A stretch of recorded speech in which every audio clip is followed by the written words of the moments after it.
This is Pennies on a Turntable. It illustrates circular motion concepts and static friction concepts. So we know that our tangential velocity is equal to the radius from the center of rotation times the angular velocity of the object. And each penny, or in our case washers, will have the same angular velocity but a different radius from the center of rotation. Now, we also know that the inward pointing acceleration of any penny is v squared over r. And when we combine these two equations, you can show that r is directly proportional to the inward pointing acceleration. So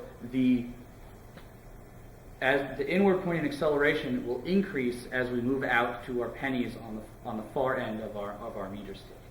Now, the important frictional concept is that as we start to turn our turntable, the penny won't suddenly fly off at a low velocity because of static friction. Static friction is keeping the penny attached to the meter stick. And so as long as we're going below a certain threshold, we know that the force of friction is equal to the mass of the penny times the inward pointing acceleration.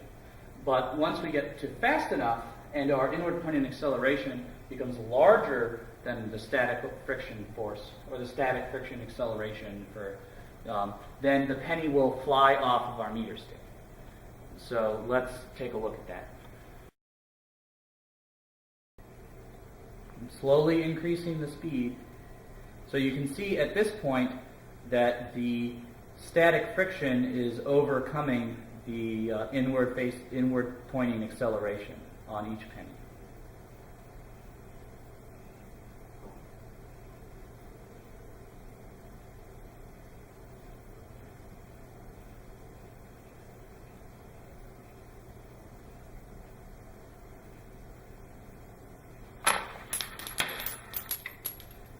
Now you can see that the inside pennies have not flown off, but the outside pennies have. We've peeled off another layer,